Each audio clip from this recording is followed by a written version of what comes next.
if you're in Chicago or the West Coast.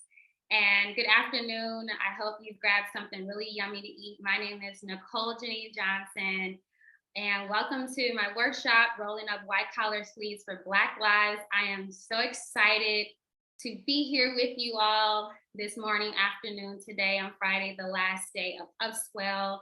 Thank you so much to the operations team from Monica, Elaine, and Bradley, and the dynamic team that's really helped pull this event off today. Today, I am sharing with you one of my signature workshops that is really dear to me. And the inspiration came to me over the past year and a half in the experience that we've had through the pandemic, but also even taking account of the life and the experience of Black Americans and Blacks across the diaspora have had before George Floyd. And so all of this is a culmination of how we really all can roll up our sleeves and really get to work. Many corporations, organizations, elected leaders have talked profusively, tweeted, made bold statements, given off Juneteenth in support of Black lives, but oftentimes that hasn't really contributed to any of the inequities that Black people experience here in America. And so my hope today is that this conversation will get things started, get you thinking about how you can too roll up your sleeves for Black lives. Just a little bit about who I am. Again, my name is Nicole Johnson. I'm an activist, I'm a speaker, educator, and writer, political operative. I've got many, many lives that I've lived before I got here today. But I chose activist because an activist, depending on which circle you're at, they get a bad rep. There's a lot of classism associated with being an activist. It's someone that's on the outside, someone that doesn't have access to the upper echelon of society, the elites of society. And I'm a testament of that is not true. And I demystify all those beliefs and assumptions about what an activist is. An activist is someone who advocates diverse their time, talent, intellect, and capital to social or political change. And that is my entire life. And that is what brings me here to you today. And that gives me credibility to share some things with you about the experiences of Black people, but also how we can more engage nonprofit and private sector entities. I was born and raised on the south side of Chicago where I live. I'm in South Shore right now. I have earned my Master of Science in Education Policy from the University of Pennsylvania, a Master in Arts of Teaching from National Louis University, and a Bachelor of Arts in Political Science from the University of Michigan. That means that I'm pretty smart to traditional standards, but I can also intellectualize the amount of student loan debt that I have that I won't be repaying, so cancel student loan debt.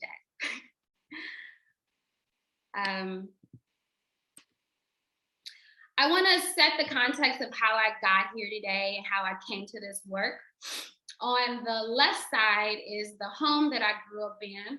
It is in the Englewood community on Chicago's South Side.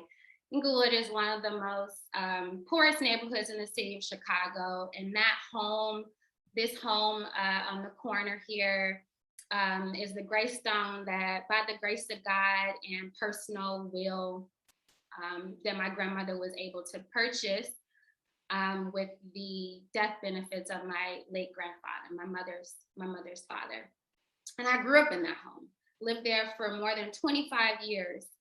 And I always had to leave the community to have a good experience, going to school, getting a good job, all the things that got me where I am today. I had to leave my community because they didn't have the resources. If you look closely at this do not enter sign, you'll see it wrapped in red tape, caution tape. The red is usually when there's a shooting or someone dies. And so I took this picture last summer, because I said last summer, and I've got a piece on this coming soon, last summer is the last summer that I'm gonna live in the hood. because the pandemic summer was the first pandemic summer, because we're still in the pandemic. That was the hardest summer of my life. I had never felt for my life in my community, but it was for 7 straight weeks, consecutive weeks, there was a shooting once a week. And it was hard. And I said, I have to get out of here. So that's how it started. And this vacant lot here, I'm also in the process of acquiring. So I grew up on Green Street, and I want to bring more light to Green Street. This young man on the right side, I actually updated this yesterday because this is a former student of mine. So I did my student teaching on the west side of Chicago in the Austin neighborhood. If I said Inglewood is bad, Austin is worse. And he was in my 3rd grade class. I did my student teaching, and I met him. And this is his mugshot. I saw this picture Tuesday morning on Instagram, and I try to manage my intake of bad news. And I saw this face and I said, wow, that looks very familiar. Now, mind you, this was 9 years ago, fresh out of college, 2012. And I looked really closely and I said, I know that kid. The same eyes, the baggy eyes. And so his mother had to turn him in to, as she identified him, she personally saw him murder someone the month before in September. And so this mother had to give her son, hold him accountable, and also offer him up so that he could pay for his crime. And so the work that I do and why I do it is for young people like him, because I remember who he was when he was 8 years old. And unfortunately, I'm not surprised that he got to this point, because he dealt with so much on the inside as a child. And those same eyes that carry those bags, he had them at 8 years old. So imagine what the past 9 years have been like for him. And so I do this work for him and all the other young Black boys and young Black girls that get forgotten about because they've been on the other side of the gun. And then, it trickles up, right? Because if we're able to support these young people, we are able to support society. And then also on that point, I will say that if you paid attention to Chicago and recent news, I'm keeping watch of my time, you'll notice that it's pretty wild around here these days. And the violence that's historically occurred and been limited to the Black community is now permeated in some of your most affluent communities. And so now everybody's concerned about what's going on, because it doesn't just affect Black people anymore. And so what I hope, I've got some learning objectives here, but what I hope that I can share with you is what you are able to contribute and invest in support of Black people will undeniably support the entire society. So here are the goals for this session. I want you to reimagine what we believe to be possible in this world. I want you to identify an opportunity for your organization, your company, to advance equity for Black lives, and leverage the IDA framework that I created to conceive an actual opportunity and how you can actually roll up your sleeves. I am as I mentioned, I'm a yoga instructor as well as a Reiki practitioner. And so I really just want to ground us in some breath work. Time is not on our side, or else I would actually do some full out yoga with you all, asana yoga. But one thing you'll learn about yoga is that it's not just about the mat, it's a lot about your breath. And so we will be doing a few movements in your chair. So I would like for you to get comfortable. If you have a mat nearby, go for it. I have mine, but just in the interest of time, I just want to manage time well with you all this afternoon, morning. But in your comfortable seat. And then also, I'll also ask the team to drop in that YouTube link into the chat, where I really hope that this is the last virtual conference we have, so that we could actually be together. But I will ask you all to share the audio on your own and have that playing.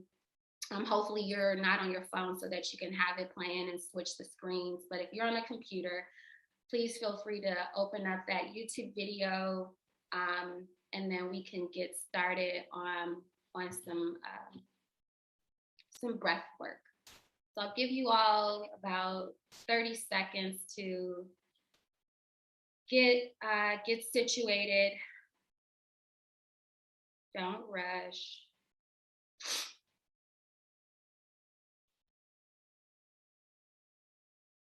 Get comfortable. Thank you. So I see the YouTube link is in the chat. You can go ahead and open it up. And I encourage you to keep looking at Beautiful Chorus as you can. It's a beautiful group that I use throughout my meditations. So I'm gonna go ahead and hit play, and feel free to have it. I'm gonna try to keep it low so it doesn't obstruct my audio, my voice.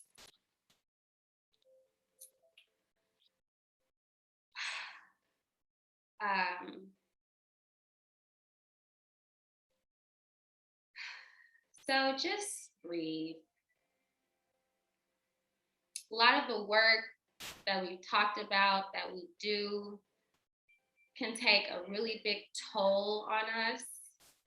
And it could be very overwhelming, especially if you identify with the people in different ways, whether it's your gender, your ethnicity, your race, your sexuality, the people that you're really invested in supporting. You can make it very personal. And so sometimes we get to a point where we feel overwhelmed, and we like, where do I start? Or we often think that the task is insurmountable. And so I encourage you all to just breathe. In yoga, we have a breath called Pranayama Breath. And what I'd like for y'all to do is, on your inhale, on each inhale, release some tension. I know mine has been in my shoulders for the past 2 days, because I've been so anxious about today. Maybe yours is in your lower back. You've been working out too much. Maybe it's in your hips because you've been sitting too long. But wherever you are, with each inhale, I want you to direct your breath to that area that is calling your attention to. Inhale deep. And as you visualize that breath going there, inhale deep, bright red, and exhale to blue. And inhale. And exhale out your mouth.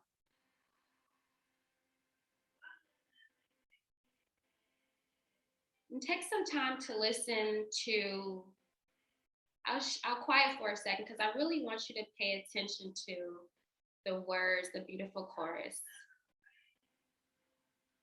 And as you breathe, feel free to add some rotation in your shoulders, alternating right, left, back, and forward. But I'll give you all a minute to just be with your breath and the beautiful words.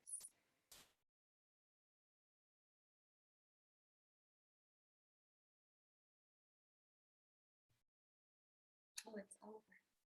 Let's replay that. I think I talked a little bit too much for that. But let's replay that. I want to give you all a full minute to be with your breath.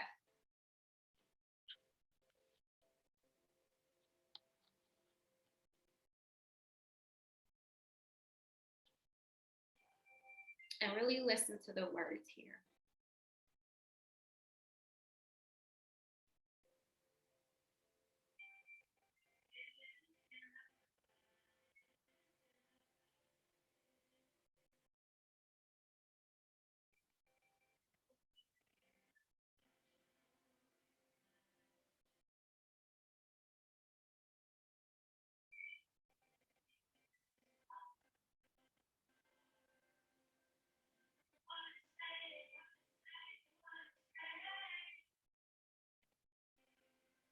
You may want to raise your arms above your head. Relax your shoulders, bring them closer away from your ears. And on your next exhale, take your left hand. I'm going to mimic you all. I'm going to mirror and place it on the ground or next to you. I've got blocks here, so I'm lifting the ground for myself. I'm sitting on a pillow. I'm just going to bend over to the left and turn my head forward, up towards the sky, not straining my neck. And breathe here. Exhale out your mouth. On your next inhale, come back to center and raise your right arm. Meet it.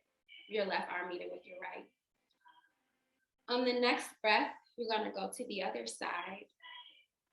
Exhale and bend to the left, right. You can feel a nice stretch in your back. For extra, turn and open up your chest that's facing the sky and breathe and look up. Only way to go is up.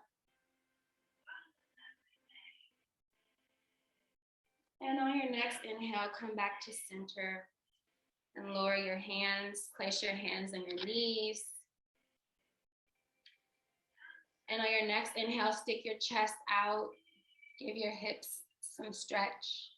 And we're going to do some cat-cows in our seats. And exhale. Inhale, exhale, inhale, in. And come back to your seated position as our song comes to a close. You can close that off.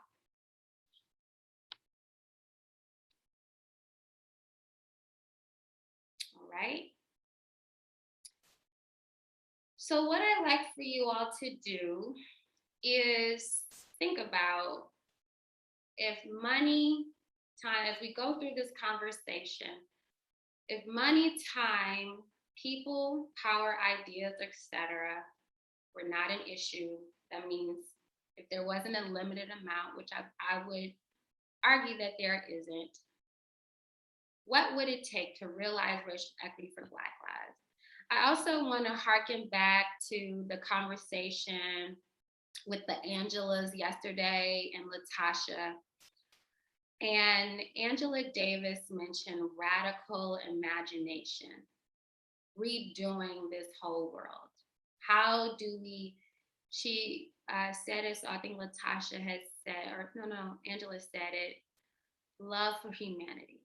How can we do all that we need, not exhaust, because I don't like that. That means deplete, finite.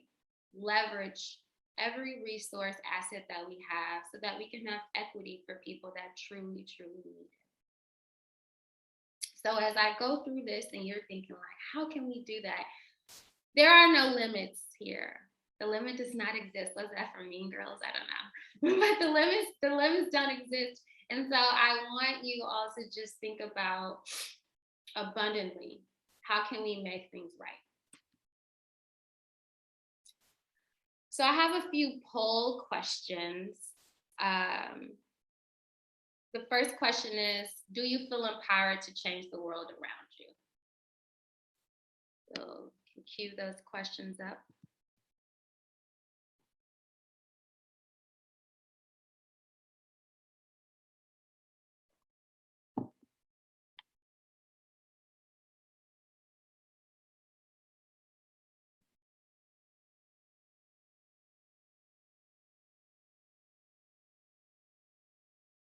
Thank you.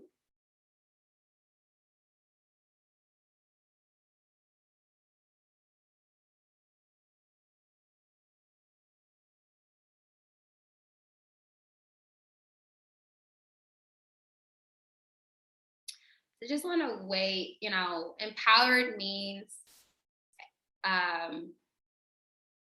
do you feel like you're capable? Do you have the resources, or do you even have the mindset to say, I know I can do something? Do you have the personal conviction and will to believe that it can happen. That something can happen, as the words say, it can happen the more we imagine.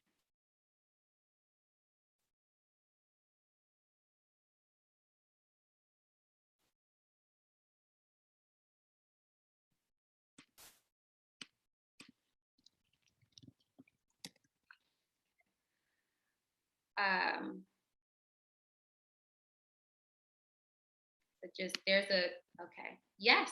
Okay, great. So 87% say, 87.5 yes, 12.5 say no. I really hope that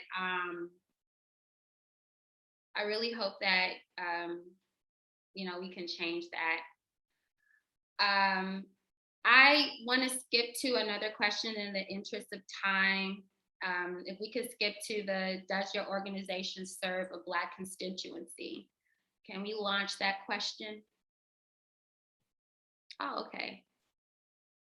100% of people say yes. Awesome, love it.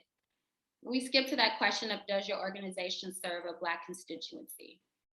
And they might not directly serve them, but are they the primary beneficiaries of your work, or part of your beneficiaries or your primary stakeholder that you support? Do they fall within the service area that you work in? I know in my role as senior manager of Chicago Scholars, we support low-income first-generation young people get to and through college and into careers here in Chicago. And so Chicago being what it is, if you're low income and oftentimes first generation, you're going to be Black, you're going to be brown, you're going to be maybe an immigrant, which is often a person of color. Sometimes, not all the times, but the images that we have and the thoughts that we think about when you're low income, those are the people that we primarily serve. Okay, so a lot of you all, you do serve, everybody does serve a form of Black constituency, so that's really good. And so I hope that this conversation will be relevant. I'm sure it'll be relevant to you to think about what are some programmatic shifts and pivots that you can make to advance that work. So I'm gonna keep going. I talked about, the song that I shared with you all about It Can Happen. It's really helpful to think about that, but how do I operationalize that thought process, not in my personal beliefs, but also in the work, and how my personal beliefs impact how we show up for our work, the conversations we have, the big acts that we make. How do we, as a Chicago Scholar core value, dream big? How do you bring that mindset of dream big? And so one book that's really helped me expand this mindset of abundance is It's Not Your Money. And so they're gonna drop in the chat where you can find the book. I would ask that you support a locally owned Chicago bookstore, or don't go on Amazon. If it's a bookstore that you love in your neighborhood, or even if it's thriftbooks.com and it's not Amazon, please go ahead and pick up this book if it's of interest, because it's really helped me personally think about how I look at the world from an infinite perspective. And then it in turns allow me to go into having conversations with companies and corporations that are in my portfolio, like, Facebook or Walgreens or US Bank, to have these conversations and ask, okay, what else, what else comes with that? And be able to ask, does this align? Is there alignment within our specific values, right? Living in America somehow, some way conditions us to have this scarcity mindset. There's so much discussion about competition, being the best, debt ceiling, shortages, etc. But generally, there's only so much to go around. This rhetoric spills over into how we spend our personal money and the opportunities to pursue, how we invest ourselves in family and loved ones. And it also shows up in our work. And so I'm going to show you all in my next slide, here's some realities of how it shows up in our work and how it impacts the world around us. So this is truth. 54% of carjacking assailants, arrestees, are 17 years old or younger. And that's here in Chicago. We've had an uptick of carjackings. And then sometimes the response is from government or nonprofits or other direct service providers because of funding most often, or it's not of someone's interest, is, oh, we're cutting funding for after school program, or the cutoff is age 18 when we know that 16-year-olds need something to do. Thank you. And so they'll also share that link if you're interested in really looking at the full story of that. And I'm sharing these statistics with you because they're everyday occurrences that are happening here in Chicago in everyday life. And they primarily affect Black children and Black communities, because when I see them, they're Black kids. And that's a problem. If I go back to the young man that I said is part of the reason why I'm doing this work, he's a young Black kid. He had the article that I read up on him, he had a juvenile background, and now he committed the murder at 17, now he's 18, and he's looking at life. He's looking at life at 18, and his frontal cortex isn't even fully developed, right? And so if we're able to support our children in a very special way, we can kind of steer their trajectory a different way. My next truth is 41.2% of residents in the 60619 zip code are unemployed. 60619 is historically a historic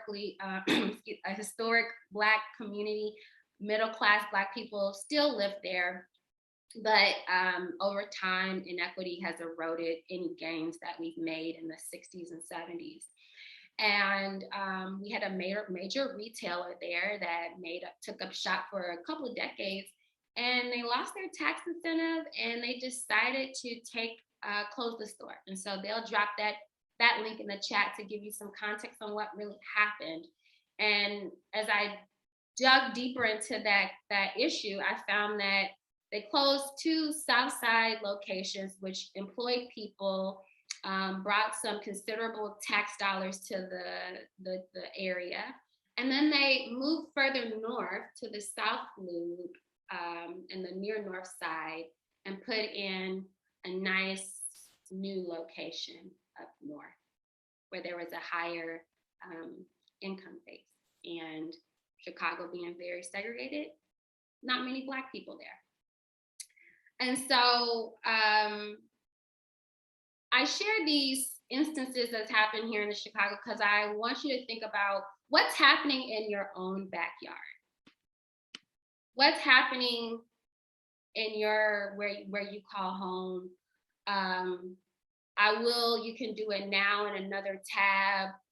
Some of you, I'm sure you're well versed in what's going on in your community, so you already have an idea. But if you see a lot of headlines, you kind of pass them off. I want you to think about, how can I take this back on Monday or Tuesday? Or if you put it in the Teams in your general chat, like in Chicago Scholars, you have a water cooler, and so they're so cute. We can share things about what we would talk about if we were at the water cooler at the job. And so even if it's just getting some conversation, sparking some conversation around an issue. But I would like for you, please feel free to put it in the chat, a headline that stands out to you where you know that Black residents in your city, your state are disproportionately affected. And I'll take a look at those as they come in, but I just wanted to give you that context. All right. So this is a concept that I created to kind of narrow down this really big concept of like, how do we roll up our white collar sleeves for Black lives? So when you think about rolling up your sleeves, it's like, I'm really getting in. Like, I'm getting down and dirty. I'm about to look under the rocks and find what are some new solutions. The women yesterday, Latasha and the Angelas, they talked about, we've been doing the same thing. We've been doing the same thing over and over again. Like, we've got to disrupt the status quo.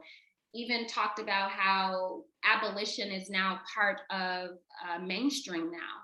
And so I would like for us to really think about how do we bring these conversations to our work in an everyday way. So ideate, you can write it down. I leave this slide up for you a little bit, just so if I had, in the interest of time, I may have to zoom through these slides. But first, identify a need that can improve equity for Black lives that isn't quite mission creep.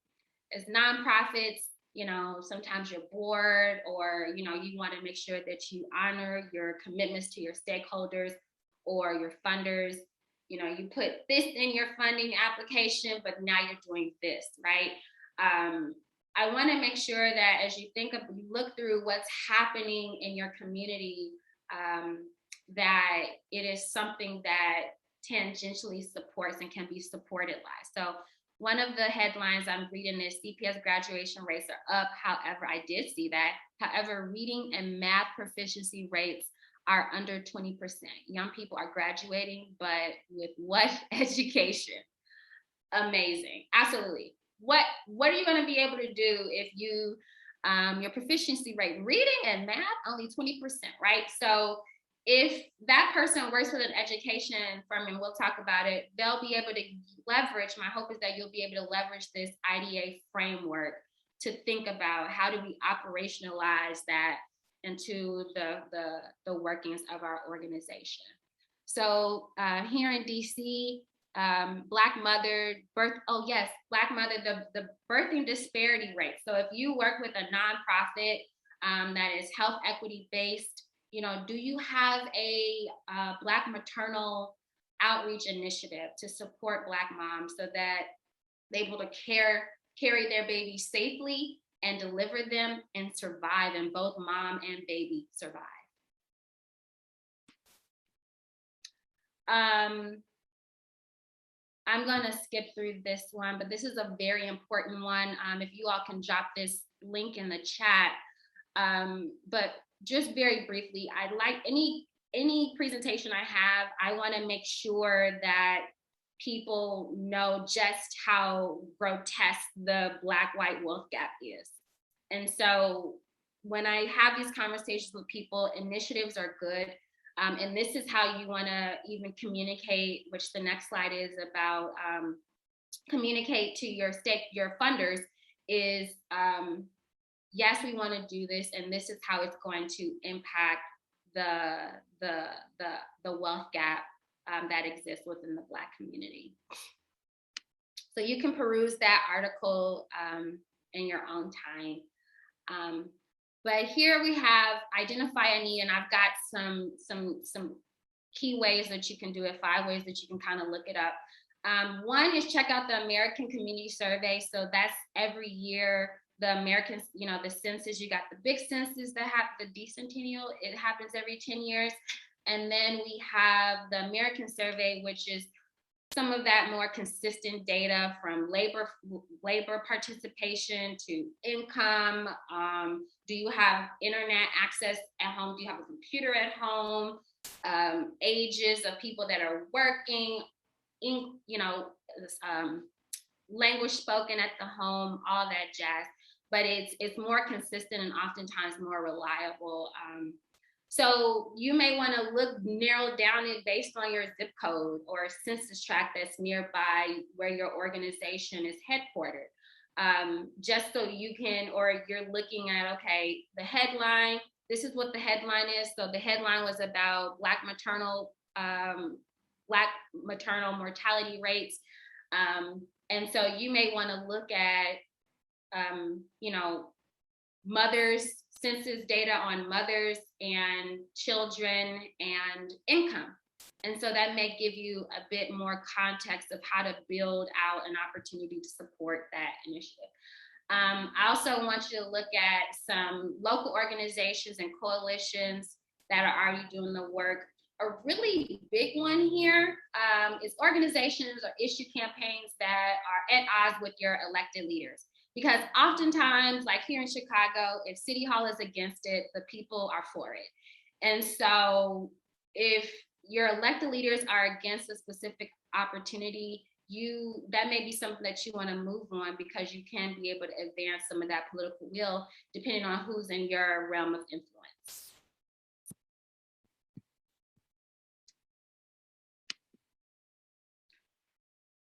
And here are some specific ways, opportunities that are really picking up a lot of steam across the country.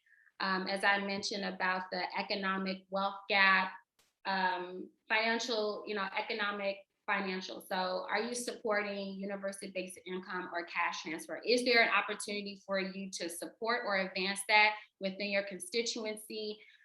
Can your constituency be recipients? So everybody isn't doing it. It's growing over time. I imagine that even the mayor's budget address, she talked about, doing a pilot of 2,000 people that could get $500 a month. So even she's talking about it because it's something that's really growing. It's getting a lot of groundswell. So again, opportunities that are issues or campaigns that are really big within your jurisdiction or the place where you serve, your service area, may be an opportunity. You want to really think about, how can I make sure that my constituency can be impacted from that? Obviously, I spend a lot of time on that one because I think universal basic income is a really great opportunity. Another organization that you should look out to that does it really well is Springboard for Opportunity. They're out in Jacksonville, Mississippi. They have the Magnolia Mothers Trust. And so she's got Aisha Nadaro as the CEO of the organization, and she's got some dynamic data about how universal basic income has supported mostly Black mother-led households in Jackson. All right, so in the D and ideate is discuss with your stakeholders. This is something that we do really well with Chicago scholars. We keep our scholars at the core of our work. And so whoever is the core of your work, make sure that you're telling stories, but you're not pimping the stories, that you invest in the right staff that are able to help tease out those stories and make sure that they're authentic. You also want to keep other people in mind. Your board, huge. We have a dynamic board and they go to bat for us all the time. And that didn't happen overnight. So over the previous leaderships that we've had, we've really had to really work with the board. People come in and out. And so they've really been able to stand with us.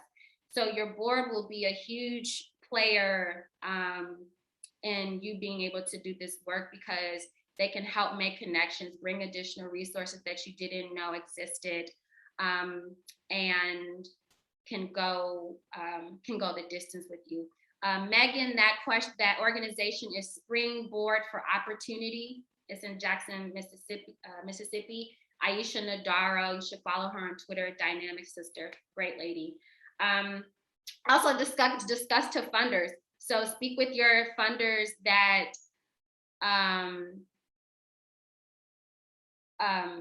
speak with your funders about what it is that you need, what you're considering. There was a session yesterday about the philanthropic changes and pivots to support racial justice. Really look into your network to see how you can find funders that are going to be rolling up their sleeves to give the right checks and the right amount, such that you can move forward in doing that. You also want to communicate this with your staff and not leave them out. You can communicate with your staff through your strategic goals and your strategic plan, rather, those governing documents that your organization has. And I'll talk about that. I know I've got like 10 minutes left.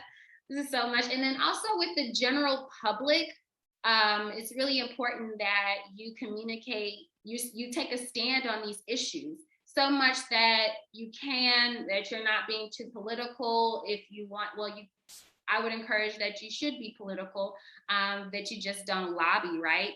But it's important that you articulate where your organization stands, so that also might attract additional resources for you to the organization.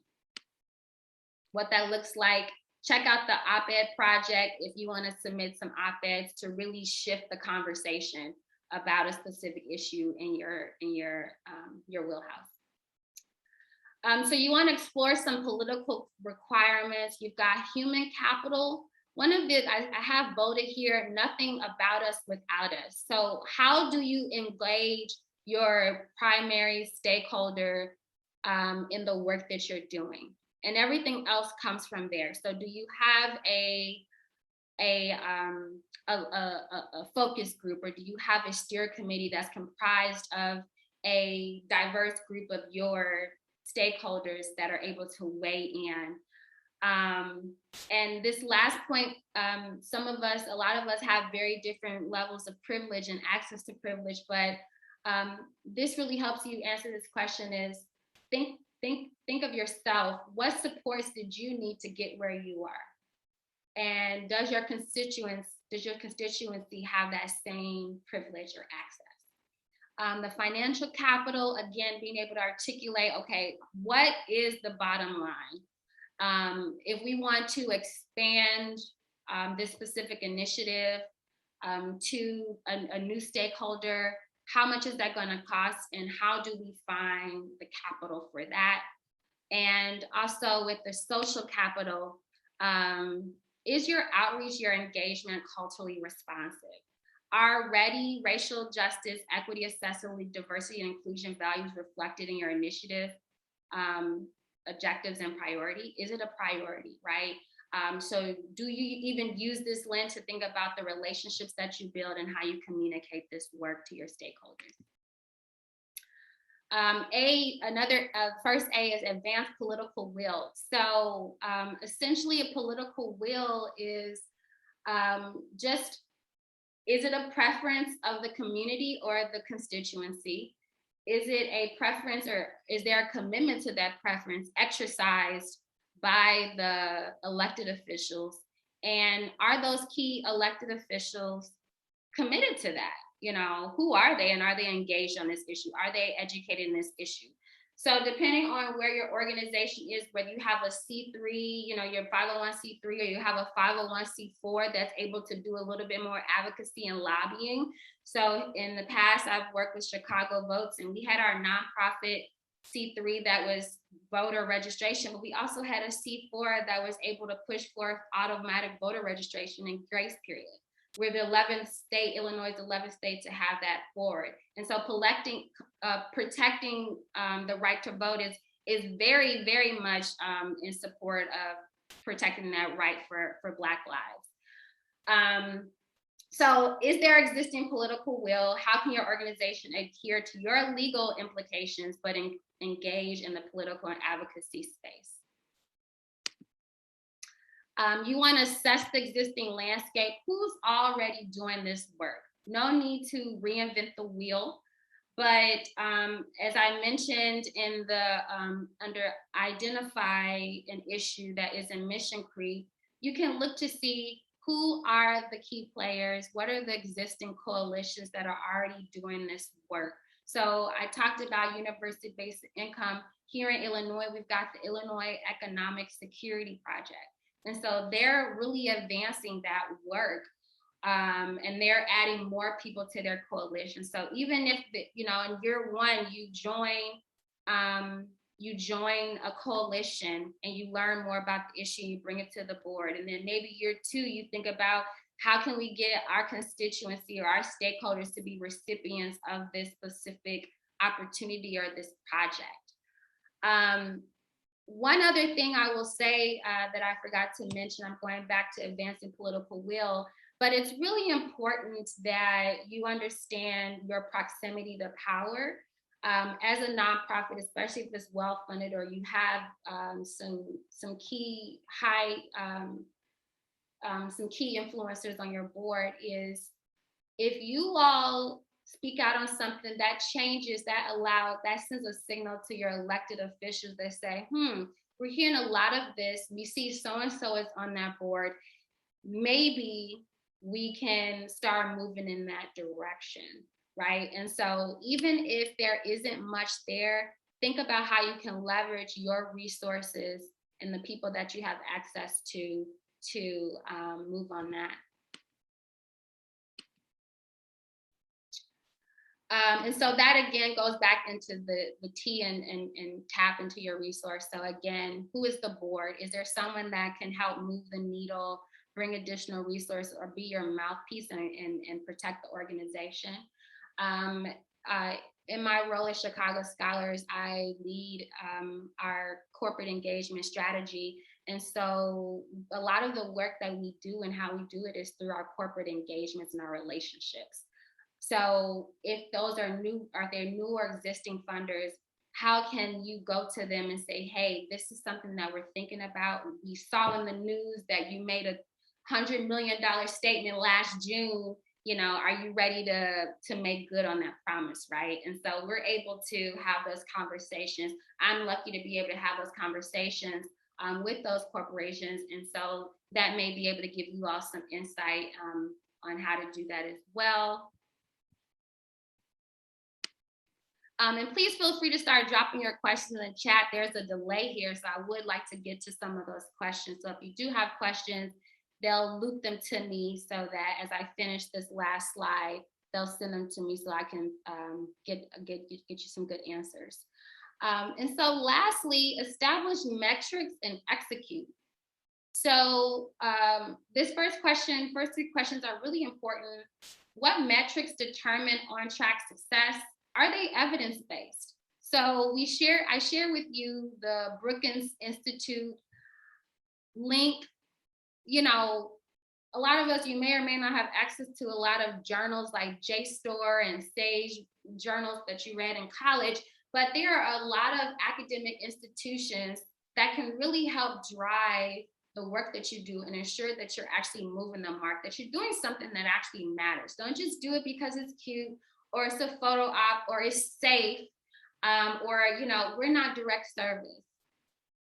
Like no one says that you have to go out and but that's really what rolling up your sleeves really means. It's like, to what extent are we going to do to really support community in a way, and how can we as an organization that has such great access or resource, and the resource goes down to the staff as well, right? What ideas do they come with that we are able to pivot and think about, man, this is something in the news that we really haven't been paying attention to, and it's been happening pretty frequently. How can we start thinking about what nonprofit ABC can do to change that? And if you are a staff member and you notice that your leadership is not moving the needle or prioritizing things in the way that you think they should, I encourage you to find the courage to speak up and say, hey, have we thought about this? This is a really big issue. Can we put all of our brains together to see how this aligns with our forward movement? I want to make sure that you all are, and this is how you ensure that you are not doing mission creep, is that the metrics that you do choose to track and observe over time, they should be aligned with your strategic plan, theory of change, or logic model. I say this a lot about Chicago Scholars and the work that we do, but I love our strategic plan because we've been able to truly operationalize it, what it means and what it looks like on a day-to-day basis, right? And that in our roles and responsibilities. And the process of developing that took time. It took months and months, and it started even before I joined the organization. However, we always go back to it. So when we set our goals on an individual basis, I know that how my goals are set up, I know how they're addressed in systems change. And that's one of our key levers that we want to move. And I know that how I communicate to our corporate partners and how they think about diverse talent, right?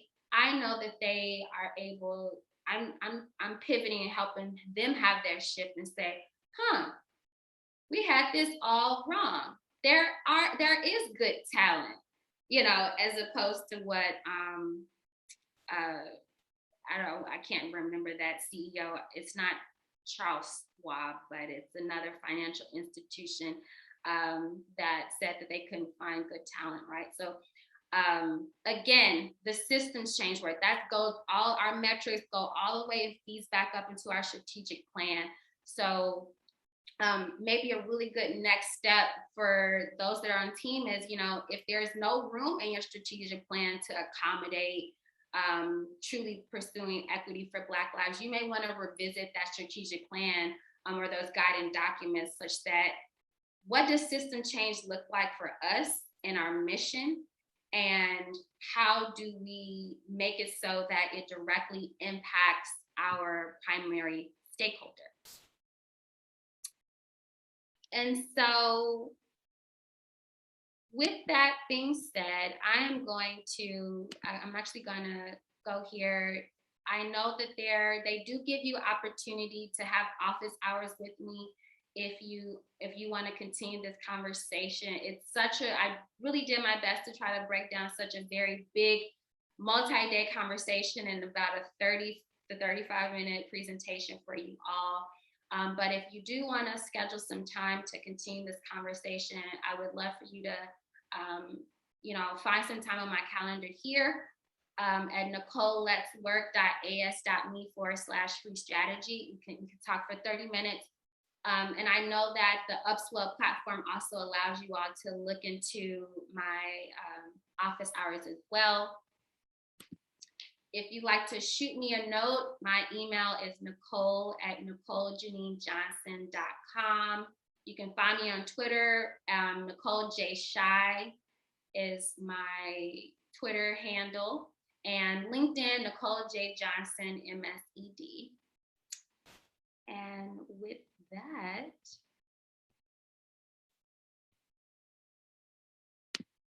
I will stop and share if there are any questions. I'll wait if there are any. We've got a little bit of time.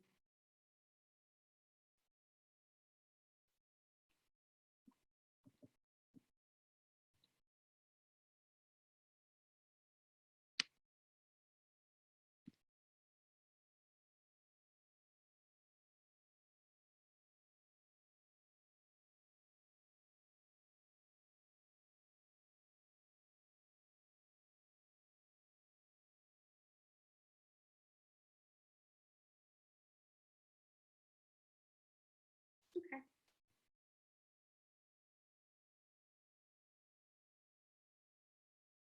Questions or comments would be great. If not, again, please feel free to message me on okay, so yeah, there's no questions, no comments, awesome. So please feel free to message me on the Publio platform.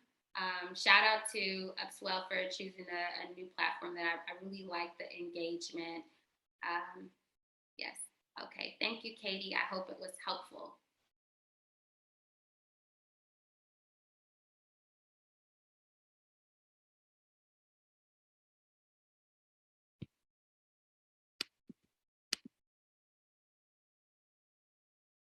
Oh, thank you, Lisa.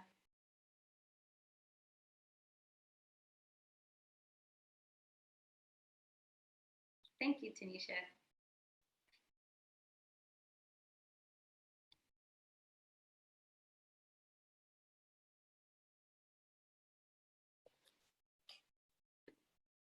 Thanks, Brooke.